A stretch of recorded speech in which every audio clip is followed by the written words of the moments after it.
9 dari 10 lelaki selingkuh. Itu sering dengar kata-kata itu kan teman-teman kan, kalimat itu kan. Menurut teman-teman itu fakta atau mitos?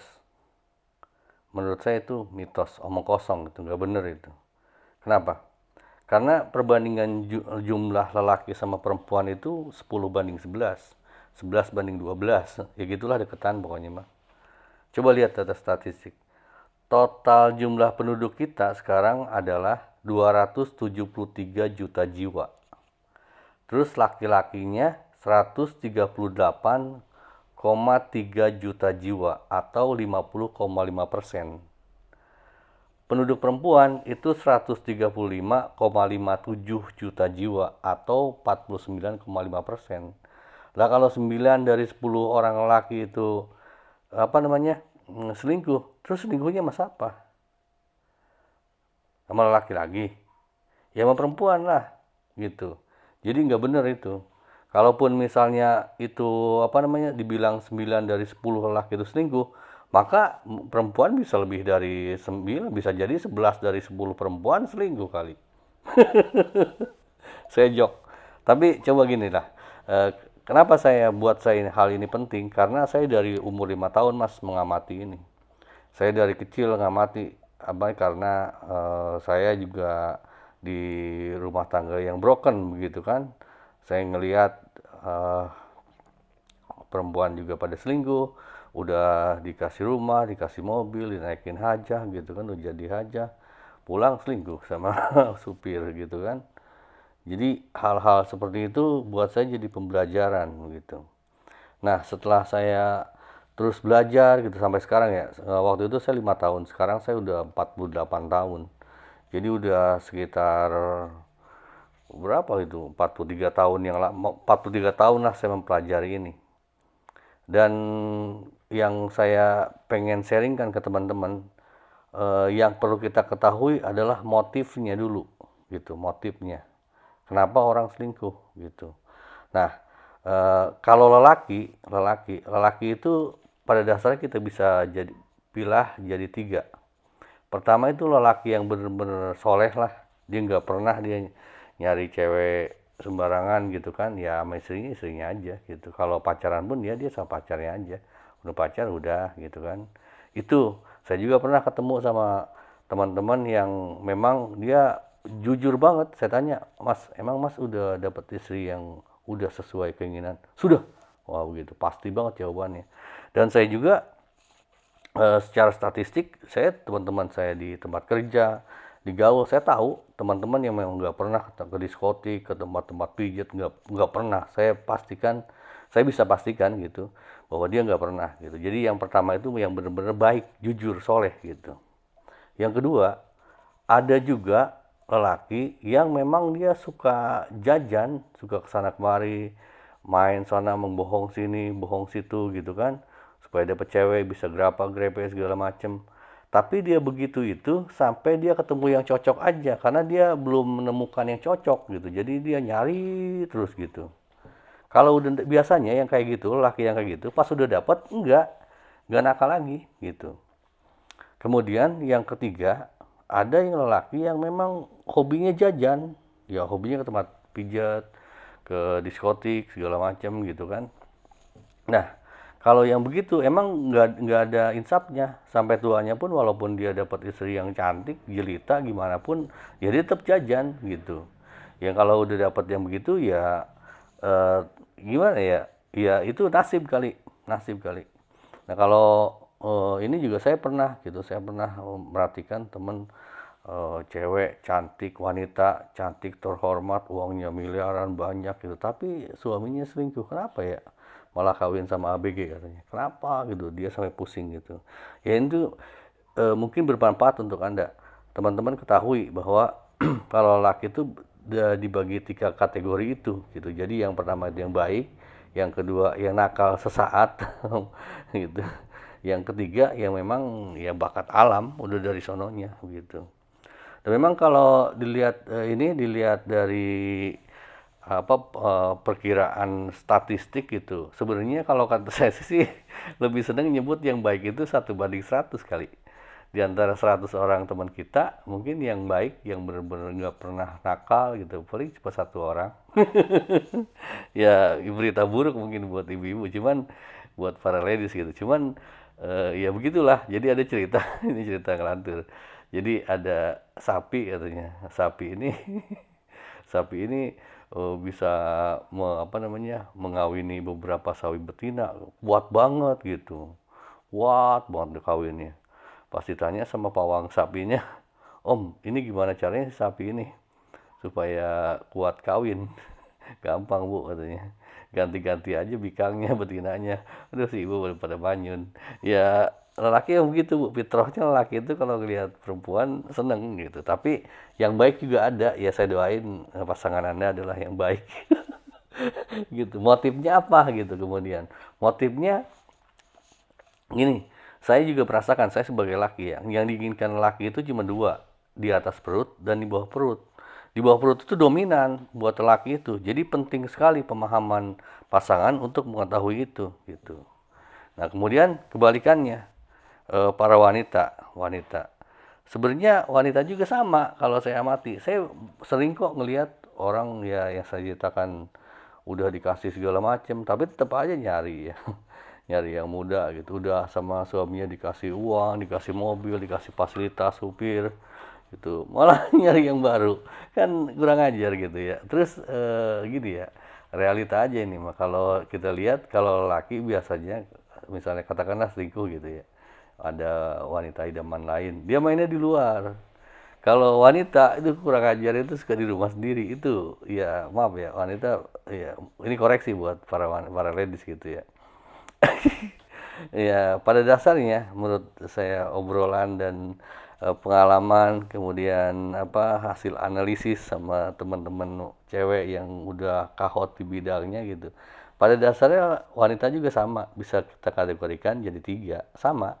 Wanita juga ada yang benar-benar baik gitu. Jadi dia emang enggak nakal gitu. Yang kedua, dia nakal, tapi selama dia belum nemu aja pasangan idealnya, pasangan cocok menurut dia, yang pas menurut keinginan dia gitu kan. Kalau udah ketemu mah dia udah nggak nakal lagi. Yang ketiga, memang yang emang hobi gitu, emang hobi kesana kemari, goda laki ada begitu. Cuman beda motif. Kalau laki itu misalnya dia cari wanita itu motifnya adalah ya nggak jauh dari seks lah. Kalau lelaki itu kayak gitu, kalau uang dia silakan gitu. Nah kalau wanita yang nakal motifnya justru uang gitu.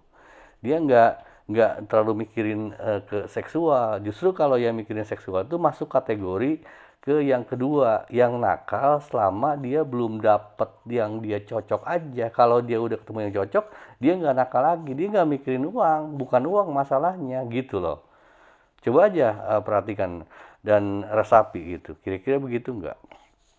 Kemudian apa dari hal itu, kira-kira saya pengen sharingkan supaya teman-teman, keluarga teman-teman bagus gitu. Jangan seperti yang saya alami waktu kecil gitu kan. Saya capek loh. Saya waktu ya jauh dari keluarga itu capek banget sih, sekolah juga capek gitu. Nah, ini buat para wanita ada satu tip ya. Ada satu tip untuk mengenal lelaki gitu. Jadi lelaki itu yang pertama memang dia keinginannya yang di atas perut dan di bawah perut. Jadi kalau bisa sih para wanita tahu kesukaan laki apa gitu kalau makanan gitu. Kemudian untuk seksual sukanya kayak gimana gitu. Saya juga sering ceritakan nih kan yang apa namanya ada bapak-bapak yang punya usaha, istrinya 4, istri ke 3, 4, 2, 3, 4 itu selalu dieliminasi. Misalnya istri yang keempat diceraikan gitu, tadi dia cari lagi, selalu 4 gitu. Jadi digonta-ganti aja. Dan di antara 4 istri itu hanya 1 istri yang nggak pernah diceraikan sama si bapak itu. Apa kelebihannya istri yang ini, yang nomor 1 ini? Dia pintar kelola uang gitu. Jadi para ladies amat sangat disarankan untuk pintar ngelola uang karena untuk kondisi sekarang itu susah dicari.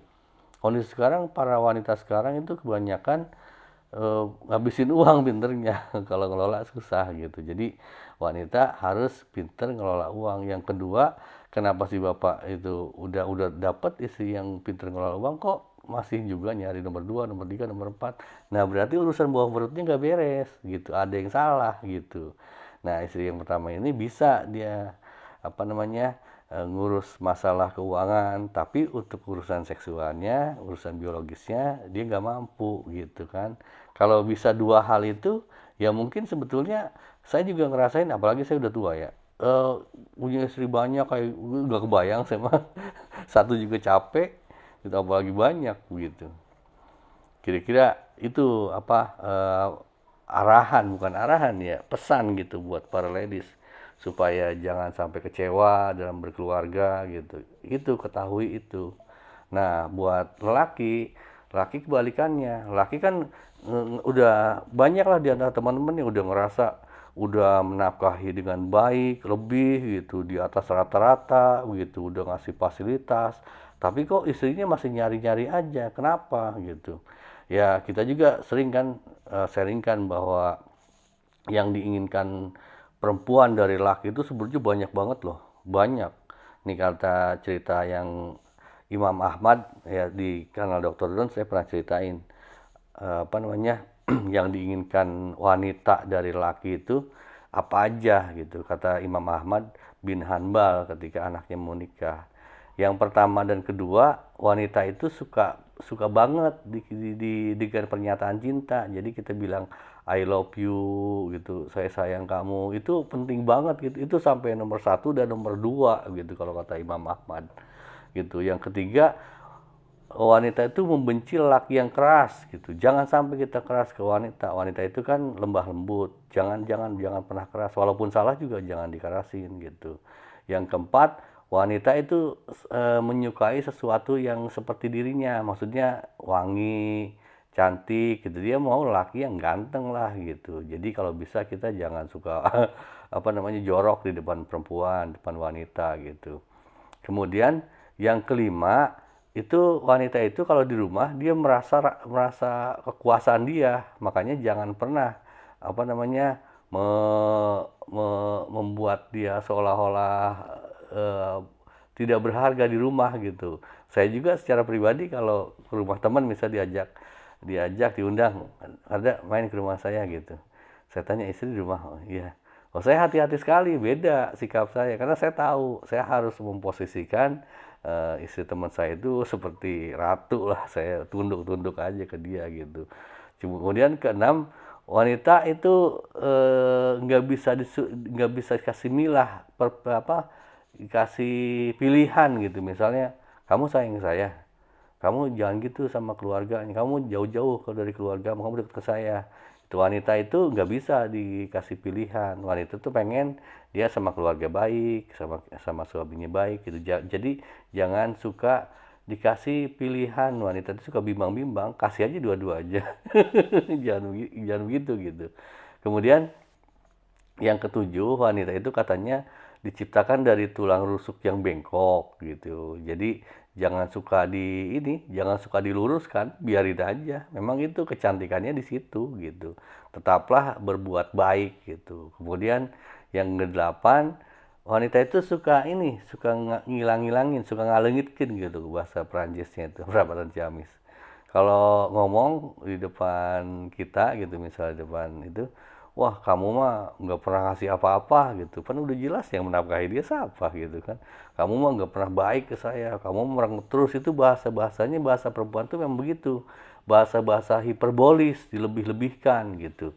Kita nggak usah marah, emang begitu, perempuannya begitu, biarin aja gitu. Kemudian apa namanya yang kesembilan, wanita itu dalam kondisi tertentu dia mungkin lemah fisik gitu kan. Kalau yang kita yang muslim ya dia kan ketika haid apa kan dibebaskan dari kewajiban sholat puasa gitu. Jadi kita pun kalau dia lagi lemes ya kita ngertilah gitu. Kemudian yang ke-10, kita tuh harus memandang wanita itu ibarat tawanan dalam tanda kutip ya. Jadi kita harus memperlakukan dia dengan sangat baik, seperti perhiasan, dijaga gitu, dielus-elus kayak gitu. Jangan pernah keras, jangan pernah semena-mena, jangan pernah mendoktrin atau gimana. Itu jangan gitu. Itu 10 hal itu. Gitu. Jadi sebenarnya kalau ingin ke situ kita jangankan ngurusin banyak wanita, ya, satu aja puyeng, asli puyeng gitu.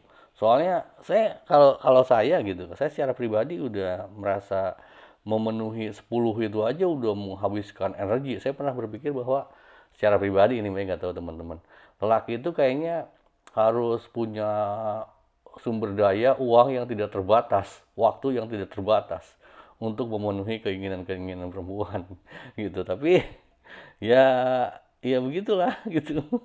Kadang aneh juga emang. Saya apalagi saya udah tua ya. Kalau udah tua begini saya suka lucu gitu ngelihat lelaki yang pengen pacar banyak. Sebenarnya kalau saya sih berpikir lelaki yang pacar banyak itu kemungkinannya lelaki yang nggak bertanggung jawab.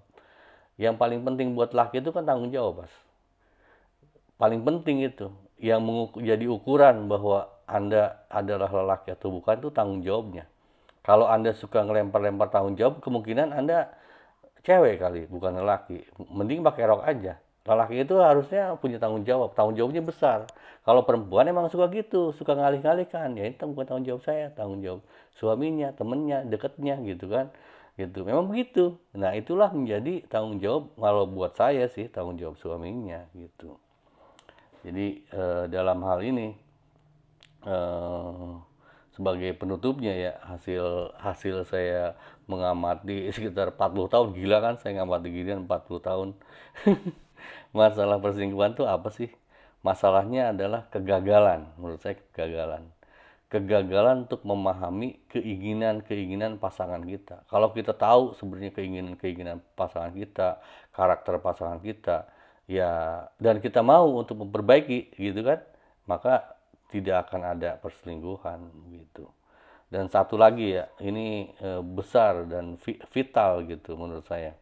Saya amati kalau orang yang udah menikah, yang menjadi penyebab perselingkuhan paling besar adalah apa coba? Curhat. Curhat Mas, Mbak, gitu. Makanya kalau laki saya amat sangat menentang kalau ada laki ngedengerin curhatan cewek, apalagi cewek itu udah punya suami. Jangan pernah, karena itu awal perselingkuhan, bahaya banget. Kalau saya sih memandang lelaki yang ngedengerin apa curhatan wanita yang udah menikah itu lelaki bener-bener goblok, tolol kalau buat saya gitu. Saya ngomong begitu, ngomong kasar ya, dalam artian supaya teman-teman jangan begitu gitu. Karena kalau saya sih misalnya ada perempuan mau curhat, ya jangan ke saya lah, ke istri saya aja kalau mau curhat gitu, pada wanita lagi. Cuman kan biasanya wanita kalau ke wanita lagi nggak mau curhat, kecuali yang wanita benar-benar deket gitu kan, gitu. Jadi kalau menurut saya sih itu penting banget buat teman-teman pahami itu gitu. Saya enggak dalam artian membuat video ini ngomongin orang ya, karena saya enggak nyebut satu nama pun dalam video ini. Saya menyebutkan justru saya yang alami hal jelek. Jadi kalau saya dipandang atau dinilai jelek sama temen, silakan aja, saya nggak ada masalah. Saya mau udah jelek dari dulu gitu. Saya pengennya Anda bagus gitu, dan apa namanya, cerita perselingkuhan apa segala macam itu tidak pernah ada gitu dalam kehidupan kita, harapannya, walaupun prakteknya ya namanya orang hidup ada aja gitu ya. Jadi demikian yang saya sampaikan, segala kesalahan ada dari saya. Kalau ada yang mau teman-teman kasih masukan ke kita, silakan tuliskan dalam komentar. Kalau mau dikoreksi, ada statement saya yang salah, silakan koreksi. Terima kasih dan selamat bermalam Jumat. Awesome.